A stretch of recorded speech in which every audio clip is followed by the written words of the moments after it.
অনেক তো করলেন, সকালে রান্না বান্না, ঈদের আয়োজন, পোলাও, কোরমা, সেমাই, নুডলস, আরও কত কি হরেক রকমের আয়োজন।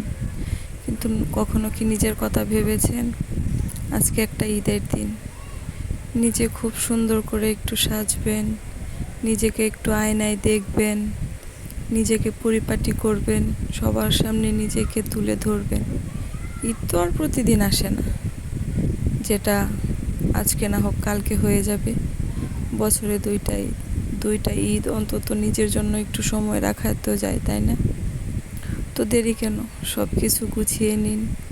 নিজেকে পরিপাটি করতে একটু কাজল, একটু টিপ, একটু রঙিন ছোঁয়া না হয় থাকলো ঈদের একটু সময় জুড়ে নিজেকে রাঙিয়ে তুলতে। হাত ভর্তি করে মেহেদি, চুলে লাল ফুলের গাজরা, হালকা পাতলা সাজ, নাই বা হলো কোনো গর্জিয়াস কিছু, এইটুকু তো নিজের জন্য করাই যায়। সারাদিনের সবার জন্য রান্না বান্নার আয়োজন, গরমের ছাড়নি, সব কিছু পেছনে ফেলে নিজেকে তো একটু সময় দেওয়াই যায়, নিজেকে সবার মাঝে তুলে তো একটু ধরাই যায়, তাই না? তাই আর দেরি নয়, সব কাজ তাড়াতাড়ি শেষ করে নিজেকে গুছিয়ে নেওয়ার জন্য তৈরি হয়ে যান।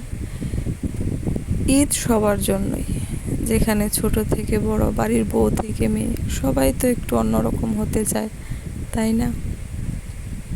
তো দেরি কেন,